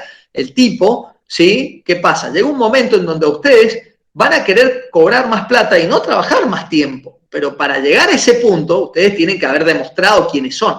Es decir, al principio ustedes van a pasar por esta curva, por esta recta. Ustedes van a tener que romperse el lomo, laburar más horas si quieren ganar más plata. Cuando ustedes adquieren el know-how, el conocimiento, eso que los hace distintos a ustedes, eso que dicen, che, este es un crack porque en verdad se la pasó durante 7 años al lado de un pozo y el tipo tiene ese know-how que lo distingue, que lo diferencia de cualquier otro ingeniero en petróleo, entonces donde esa persona empieza a generar esta curva acá. Quiere decir que el tipo puede trabajar menos y cobrar mucho más. ¿Por qué? Porque obviamente lo hace o sea, tiene tanto know-how incorporado que el tipo puede como volcarse hasta ser un asesor. Y normalmente los asesores lo que ocurre es que trabajan poco tiempo pero cobran muy caro. ¿Se entiende? Pero eso tiene que ver con las competencias y con el know-how que uno va adquiriendo en la industria en la que se desarrolla. Y llega un momento en la vida de cualquier persona, sobre todo en las personas que trabajan mucho, como, no sé, yo recién tengo 39 años, pero ya no digo que esté en ese punto, pero la verdad es que llega un momento en donde yo no quiero seguir trabajando más horas para ganar más plata. Yo de hecho quiero trabajar menos horas, pero no porque sea un vago, sino porque llega un momento en donde uno se cansa, uno empieza a priorizar otras cosas en la vida. Yo, por ejemplo, empiezo a priorizar pasar más tiempo con mis hijos, no perderme un cumpleaños, o tratar de estar en un partido de fútbol o en un partido de hockey de alguna de las chicas cuando va a jugar. Y antes no lo hacía, antes porque estaba en esta línea. Pero cuando yo llego a este punto de inflexión, en donde digo, no, voy a trabajar menos porque le voy a dedicar un poco más de tiempo al ocio. ¿El ocio qué quiere decir? Bueno, el ocio quiere decir que se lo dedico a mis hijos, o que se lo dedico a irme de vacaciones, o que se lo dedico porque me voy a jugar al fútbol, o se lo dedico porque, no sé, porque, qué sé yo, me voy a juntar con los amigos a tomar unas cervezas por ahí. Bueno, entonces destino menos tiempo al trabajo, pero ese tiempo vale más, digamos, ¿sí? ¿Queda claro ese tipo de curvas? Entonces, fíjense que obviamente la oferta cambiaría, o sea, no es tan lineal como es acá, pero esto se da en ciertas ocasiones, no es algo normal, ¿sí? Y por último, y la última filmina, que es algo que yo les conté en algún momento, pero que cuesta un poco entenderlo, bueno, esta es la última o la penúltima, que es cómo se mueve el salario con respecto, a ver, lo que estamos analizando acá es un factor productivo, que es el mercado de trabajo. Como ustedes saben, en toda curva de oferta y demanda, acá en el eje de las Y está el precio. En el caso del mercado de trabajo, el precio se llama salario, porque es lo que la gente cobra. Y en el caso de cantidad, puede ser cantidad medido en horas, ¿sí? Entonces, ¿qué es lo que ocurre acá? ¿Por qué puede ser que esta curva de salario, ese sub 0, se esté trasladando a ese sub 1 hacia acá abajo? Fíjense que el traslado de la curva de oferta hacia abajo hace que se pague menos el salario y que la gente tienda a trabajar más horas. Bueno, eso se puede dar, por ejemplo, con el ingreso de inmigrantes. Vieron que con esto que está pasando en Venezuela, que es bastante caótico y bastante problemático, un montón de gente de venezolanos se escaparon, digamos, trataron de salir de Venezuela para buscar una vida mejor, digamos. Y han ido a parar a un montón de países, ¿sí? Inclusive pasa acá en Argentina, que nosotros los argentinos, con tal de buscar una vida mejor, nos escapamos a otro lado, a Chile, a Europa, a Estados Unidos, a donde puedan, digamos, ¿no? Entonces, bueno, yo les doy el caso al revés, como que nosotros recibimos inmigrantes, por darles un ejemplo, venezolanos, y fíjense qué es lo que ocurre con el inmigrante venezolano cuando llega a la Argentina. El tipo viene a buscar una vida mejor, y ustedes creen que digamos, cuando llega a un país nuevo, ¿va a imponer condiciones? No impone condiciones, pero el tipo viene con todas las pilas, con todas las ganas de trabajar, e inclusive a trabajar por menos plata de la que está trabajando un argentino. Entonces, ¿qué es lo que ocurre? Yo, por ejemplo, quiero contratar, no sé, supónganse que tengo un bar y quiero contratar un barman. Y resulta que el precio al que puedo contratar el barman es este W0 rojo que está acá, ¿sí? Este es el punto de equilibrio. Pero cuando entran los inmigrantes, resulta ser que puedo conseguir un barman venezolano o una persona que va a ser de barman y le puedo pagar menos plata, está dispuesta esa persona a trabajar por menos plata e inclusive trabajar más horas. Y entonces lo que ocurre es que se traslada la curva de oferta hacia la derecha. Quiere decir que o sea, el mercado de trabajo cambia y con el hecho de que ahora hay más gente, porque entrado estas personas inmigrantes, ahora el salario del mercado de trabajo baja, ¿sí? Acuérdense que el mercado de trabajo lo estoy evaluando para un sector en particular. Este puede ser el sector gastronómico, puede ser el sector petrolero, puede ser el sector lo que sea. A ver, también debe haber, o deben ustedes conocer que al venir un montón de gente de Venezuela, en Venezuela hay muchísimo petróleo y obviamente hay muchísimos ingenieros con muchas especialidades en temas petroleros. Y les aseguro que esos ingenieros que vienen a parar acá a Argentina y que entran a trabajar en YPF o que entran a trabajar en Tecpetrol o que entran a trabajar en Halliburton o donde sea, van a entrar a trabajar por salarios más bajos y van a hacer que la curva de oferta haga esto, exactamente esto que estoy mostrándoles acá. ¿Se entiende? Lo mismo que ocurre a la inversa cuando el argentino va a parar a Estados Unidos. O sea, ¿por qué? Porque el argentino va a trabajar a Estados Unidos y está dispuesto a ir a trabajar ya, por ejemplo, no sé, a ir de barman o a ir a lo que sea, a un valor por hora más económico, ¿se entiende? Es decir, yo tal vez estoy dispuesto a hacer un trabajo por $10 la hora en Estados Unidos, cuando un estadounidense lo hacía por 12 o por 15. ¿Por qué? Bueno, porque soy nuevo, porque no conozco nada, porque necesito que me den la oportunidad, por cualquiera de todas estas cosas. ¿Les queda claro el concepto? Sí. Y por último les digo, ¿ustedes cuál creen que es el efecto del sindicato? ¿Vieron que los sindicatos qué es lo que buscan? Mejorar la condición de los trabajadores. ¿Cómo? Mejorar la condición de los trabajadores. Sí, por supuesto. Pero, digamos, eso sería el caso de un sindicato que verdaderamente haga las cosas bien, digamos. Porque esa es la realidad. El sindicato se crea para esa finalidad, para mejorar las condiciones laborales de los trabajadores que hacía, digamos, muchos años atrás eran prácticamente esclavos y los hacían trabajar, no sé, muchísima cantidad de horas por día por un salario muy bajo y bueno, tenían condiciones que eran esclavizantes, ¿no? Entonces se crean los sindicatos con eso que acaba de decir el compañero de ustedes. Pero la realidad es que fuera de eso, también qué es lo que logran o qué es lo que buscan los sindicatos permanentemente acá en Argentina, por darles un ejemplo. ¿Más salario por las mismas horas o por menos? Claro. Sí, y no solo en Argentina, lo hacen en todos lados. O sea, el sindicato no solo defiende defiende que el trabajador trabaje en unas condiciones dignas, que no lo exploten, que no lo hagan trabajar horas de más sin pagarle lo que corresponde, pero también presionan muchas veces ¿para qué? Para que se pague más. Esto es muy común verlo acá en Argentina. Digamos, fíjense que acá en Argentina muchos de los sindicatos, la verdad que no le dan ni 5 de pelota a las condiciones en las que trabaja la gente, pero lo único que sí hacen es presionar continuamente para que aumenten el salario de las personas a las que representan, ¿sí? ¿Y qué creen que pasa cuando eso ocurre? ¿Qué creen que sucede en el mercado laboral cuando hay una presión permanente y continua por parte del sindicato para que las empresas paguen más? Comienzan a contratar. No, pero a ver, llevémoslo a una curva de oferta y de demanda. ¿Qué es lo que creen que ocurriría?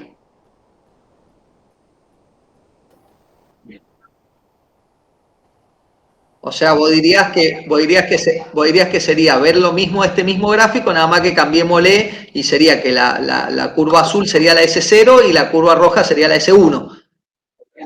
Bueno, eso es exactamente lo que ocurre. Exactamente. Ahora, díganme cuáles son las consecuencias.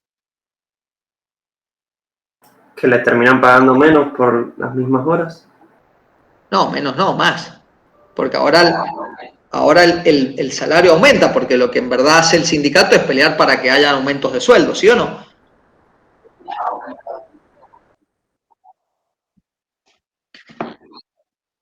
Sí, por eso, la remuneración, digamos, porque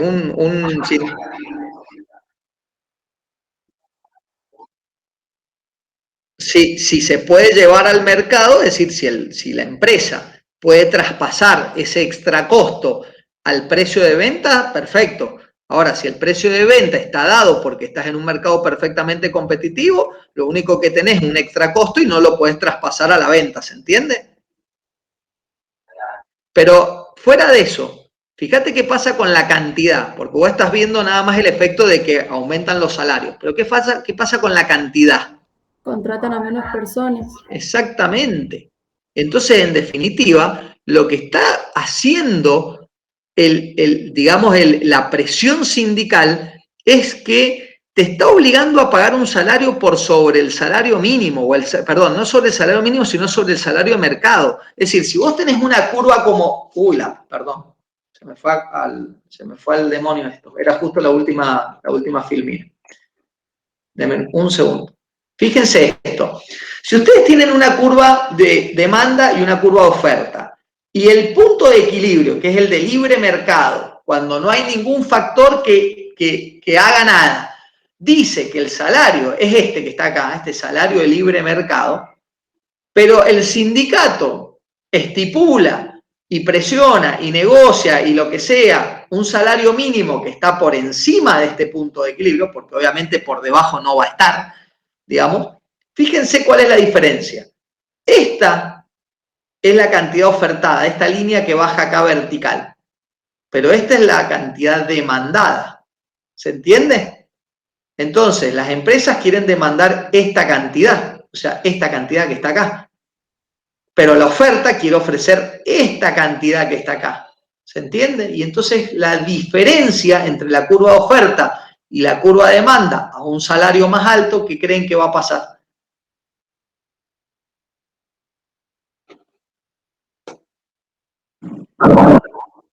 Claro, a ver, ustedes tienen esta curva de oferta y demanda, ¿sí? Esta es la curva de demanda, la que está con pendiente negativa, y la curva de oferta con pendiente positiva. El punto de equilibrio es este que está acá, ¿lo ven? Donde dice salario de libre mercado. Si el sindicato te impone un salario mínimo que está por encima de este salario de equilibrio, es decir, te impone el sueldo por acá arriba, es decir, que todas las empresas tienen que pagar un sueldo más alto de lo que sería el sueldo que el mercado mismo estipula. Es decir, si el mercado dice que para contratar un empleado de comercio tengo que pagar 60 lucas, pero el sindicato de los empleados de comercio dice que no, que tiene que ser el salario mínimo 80, entonces, ok, las personas que tienen comercio van a ir a pagar 80.000, pero van a contratar mucha menos gente. Y lo que va a ocurrir es que, claro, la diferencia va a ir a parar al desempleo. Entonces, entiendan este concepto. En la medida que el sindicato presiona para aumentos de sueldo, obviamente lo consiguen y benefician a esas personas que están trabajando.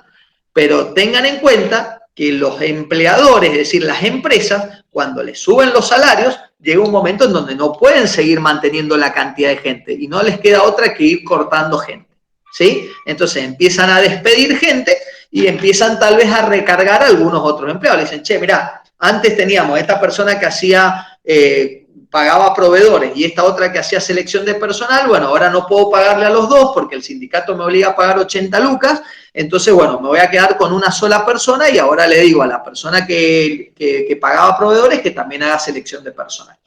¿Se entiende? ¿Pero por qué? Y bueno, tengo que desprenderme de una persona porque ahora el negocio no me da. Entonces, la suba de los salarios tienden a generar desempleo. Obviamente, si esto fuera al revés, si los salarios cayeran, entonces como es más barato, obviamente las empresas tomarían más gente. ¿Se entiende? Esto es una cuestión de oferta y demanda. Es exactamente lo mismo analizado para el tomate, para la uva, para el dinero o para el empleo. ¿Se entiende? ¿Les queda claro este concepto? Sí, profe. Entonces, cada vez que ustedes vean que un sindicato presiona para aumentar los salarios, tengan en cuenta que la contrapartida o la consecuencia de eso es que probablemente haya más desempleo, excepto probablemente la gente que trabaja en el Estado. ¿Por qué? Porque aunque el sindicato que normalmente trabaja, digamos que regula un poco a la gente, a los empleados estatales, siempre tienden a pedir aumentos de sueldo. Bueno, normalmente el Estado no suele desemplear o digamos, echar gente. Y por eso es que a veces esas subas de salarios por ahí en el Estado no son tan grandes como por ahí puede sí serlo en algunas empresas, ¿sí?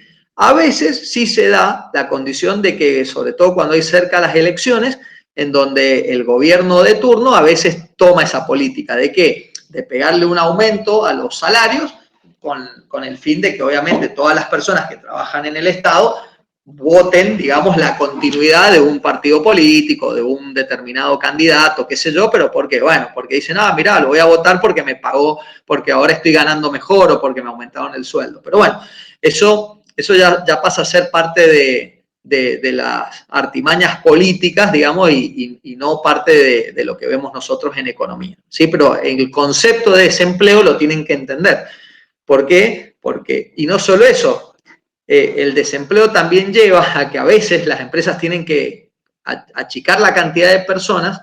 Al achicar la cantidad de personas tienen que producir menos, porque si yo tengo menos personas voy a producir menos, y si produzco menos, obviamente afecto a la macroeconomía en general. ¿Qué quiere decir? Que si todas las empresas que constituyen un país, todas las empresas, las que venden uva, aceite de oliva, carne, o soja, tecnología, software, petróleo, lo que sea, a todos los sindicatos subieran los salarios, todas esas empresas van a echar gente. Cuando echen gente, van a producir menos. Y cuando produzcan menos, lo que se denomina oferta agregada, que es la oferta de todos los bienes y servicios de un mercado o de un país, va a contraerse. Y cuando eso ocurra, lo que va a ocurrir es que el nivel de precios de un país va a aumentar. ¿Se entiende? ¿Y eso qué quiere decir? Que se transforma en inflación. Pero eso lo vamos a ver en macroeconomía, ¿sí? Bueno, chicos, espero haber sido suficientemente claro con el concepto. Este es el último tema. Fíjense que volvemos a entrar en por qué es importante que ustedes conozcan esos costos de esos factores productivos. Por eso es que cuando ustedes hagan cemento para casing o baterías de litio, busquen conocer mínimamente cuánto es lo que se paga aproximadamente si ustedes van a tomar personas en mano de obra, si ustedes van a, no sé, a comprar hidróxido de litio para hacer las baterías, cuánto es más o menos lo que sale el hidróxido de litio, si son importados o se consiguen en el mercado local. En el caso del cemento, bueno, la preparación del cemento del casing, yo no sé si es un cemento especial o tienen que aditivarlo con ciertos aditivos, esos aditivos tienen que tenerlos presentes, si se consiguen en Argentina o si los tienen que traer de otro país. Todo eso es parte de este mercado de factores que ustedes tienen que de alguna manera interpretar, ¿no? No se tienen que poner a dibujar curvas de oferta y de demanda y buscar valores exactos, no, nada de todo eso. Lo que tienen que ustedes entender es cuáles son esos factores que van a impactar en el producto o en el servicio que ustedes van a ofrecer, y ahí tienen que hacer esto. Me ha pasado en la industrial que, por ejemplo, hay alumnos que cuando han hecho este trabajo han hecho algo que es netamente comercial, es decir, compro y revendo, ¿sí? Compro y revendo. Entonces, bueno, querés comprar y revender, no hay problema, pero tenemos que entender que cuando vos comprás algo que viene, no sé, de China, bueno, tenés que entrarlo al país, tenés ciertos costos aduaneros, entonces tienen que tener esa idea, ¿sí? Y si no consiguen el valor, no me preocupa, lo que yo necesito que ustedes entiendan es que, aunque no tengan el valor y no me lo puedan cuantificar, me tengan que decir, profe, mire, no lo conseguí el valor, pero obviamente al entrar esto al país, yo voy a tener que pagar impuestos, voy a tener que pagar aranceles, voy a tener que pagar esto, y eso hace que ustedes el día de mañana, cuando quieran llevar adelante un proyecto propio, ustedes tengan ese ejercicio en la cabeza y no vayan a embalarse a hacer a meterse a hacer algún proyecto particular sin evaluar todos estos factores, ¿entiende? Entonces esto les abre un poco la mente para que el día de mañana ustedes encaren, inclusive si se quieren poner una empresa para prestar servicios petroleros o quieren vender caños o quieren, no sé, lo que quieran. Conozco empresas acá en Mendoza que traen cañería desde China y se las venden a ¿cómo se llama?, a empresas petroleras acá en Argentina, ¿sí? Y bueno, esa persona, ¿qué hace? Nada, importa de China, mide calibres, hace un par de pruebitas de calidad, digamos, porque a veces las cañerías chinas vienen con algunos fueras de estándar, eso los eliminan, los corren y después le venden el resto de la tubería a las petroleras, ¿sí? Y bueno, y lo único que hacen es como un pasamano. Bueno, pero para hacer ese pasamano tenés que tener muy claro cuáles son tus costos, cuáles son los costos de importar, los impuestos que tenés que pagar y a cuánto podés venderlo después para generar el beneficio o la ganancia que te va a mantener vivo, digamos. Ese es el análisis que yo pretendo que ustedes hagan en la microeconomía, que les va a permitir, cuando hagan la evaluación de proyecto, tener esos números que Ariel les va a pedir para que puedan determinar cuál es el VAN o cuál es la TIR. Bueno, chicos, espero no haber sido tan tedioso. Y bueno, cualquier duda que tengan, nos las van consultando con Ariel, arranquen con los trabajos, definan cuál es el tema que van a hacer los dos grupos que faltan, busquen información y ante cualquier duda empiecen a ver la parte de microeconomía con Ariel y después cuando ya Ariel les diga que están ok con la parte de micro y arranquen con la de macro, ahí van a estar más conmigo. Bien, profe. Bueno, profe. Una consulta. Este tema que dio entra por el parcial, ¿no es cierto? Sí, perfecto. Sí. No le tengan miedo al parcial porque yo les voy a decir una cosa.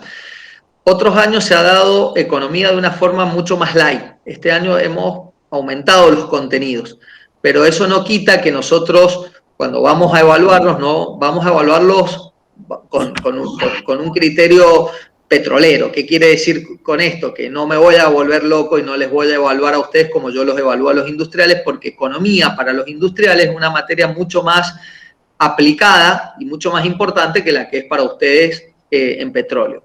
¿Con esto qué quiere decir? Tampoco se relajen y crean que les vamos a tomar cuánto es 2 más 2, pero a lo que voy es que la complejidad no va a ser la que usamos normalmente para los industriales y entiendo yo que si han seguido las clases y han mínimamente entendido los conceptos y repasan, no deberían tener problemas para aprobar el parcial.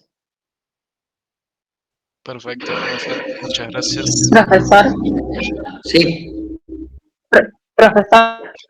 Sí, decime, Esther. ¿El tipo de preguntas del parcial es teórica? ¿El tipo de preguntas del parcial o son ejercicios así con ejemplos? Mira, normalmente, claro, o puede ser una situación, pero lo más probable es que la respuesta recaiga en que tenga que ser una A, B, C, D o algo así. ¿Por qué? Porque obviamente lo vamos a hacer a través de la plataforma de aula abierta o a través de algún formulario de Google. Ahora, lo que sí les digo es lo siguiente, y ténganlo presente, porque para evitar el tema de que se copien o qué sé yo, normalmente nosotros tenemos una base de preguntas bastante amplia y cuando se generan las preguntas salen aleatorias, es decir, no todos ustedes van a recibir las mismas preguntas, ni siquiera las van a recibir en el mismo orden, ni siquiera van a tener las A, B, C, D en el mismo orden, y normalmente los tiempos van a ser acotados con la finalidad de que, porque ya nos ha pasado, sobre todo en industrial, nos ha pasado de que cuando damos un tiempo más grande, se empiezan a ver, ustedes rinden y yo no los estoy viendo, no es que les hago prender las cámaras. Entonces, ¿qué pasa? Para evitar el copiadero, miren, les cuento un caso puntual este año, el parcial de microeconomía, que se dio más tiempo, en industrial el 98% de los alumnos sacó nota de promoción. Para que ustedes tengan una idea, en industrial el promedio de alumnos que promocionan suele ser un 40, 50%, que son normalmente los mejores alumnos o los que más bola le dan a la materia. Y los otros 50 o 60%, algunos regularizan y otros quedan libres. Ahora, que el 98% de los alumnos en microeconomía hayan salido con nota de promoción, ¿qué me dice a mí? Que se copiaron todos. ¿Qué pasó? Tomé medidas en el parcial de macro y acotamos los tiempos y obviamente ahí apareció los resultados que son más normales. Y ahí cayeron un montón de alumnos. ¿Por qué? Porque obviamente acotándoles el tiempo y evitando que se llamen, que se pregunten y toda esta cuestión, lo que sí hacemos, y ténganlo presente, es que muchas veces sí les pedimos prender las cámaras para verlos, pero después cuando ustedes rinden, normalmente no rinden así como estamos ahora, ¿no? Acortamos los tiempos para eso, para evitar que tengan, que se pregunten y que, bueno, nada. La idea es que cada uno resuelva su propio examen. ¿Qué otra consulta más hay? Profe, los parciales van a ser de libre circulación. ¿A qué te referís con eso? A que si vamos a resolver un cuestionario directamente o van a aparecernos preguntas que tenemos que ir resolviendo para seguir pasando a la siguiente. Mirá, o sea, en algunas materias así. Sí, normalmente, eso ya lo voy a hablar con Ariel, normalmente nosotros hacemos que en la medida que ustedes pasan de una pregunta a la siguiente no puedan volver, ¿sí? Y te digo por qué, para evitar el copiadero. Suponete que el examen, no sé, consiste en 10 preguntas o 10 casos o lo que sea A, B, C, D, no sé. A vos te va a tocar la pregunta 1, que va a ser muy distinta a la que le va a tocar a tus compañeros, porque eso se va a armar de manera aleatoria. Pero ¿qué pasa? Vos vas a tener un tiempo, tal vez, no sé, digo cualquier cosa, un minuto por pregunta. Entonces, si vos querés llamar a tu compañero para preguntarle la pregunta porque no la tenés clara, resulta que vos tenés un minuto, pero tu compañero también tiene un minuto. Entonces, bueno, ahí es donde evitamos de alguna manera que se copien. Y una vez que vos pasás a la pregunta 2, normalmente no podés volver a la pregunta 1. Entonces, yo sé que a veces puede ser injusto, porque a veces lo es, porque uno dice, bueno, esta justo es la que no sé, me la dejo para el final, pero resulta ser que también las condiciones de la virtualidad, y ya como te digo, después de haber vivenciado y experimentado lo que me pasó en microeconomía con el 98% de los alumnos con nota de promoción, obviamente, la verdad que no se puede confiar mucho, porque de un parcial 98% al otro, en donde aprobó el 25%, ahí te das, o sea, 25% con nota de promoción, ahí te das una idea de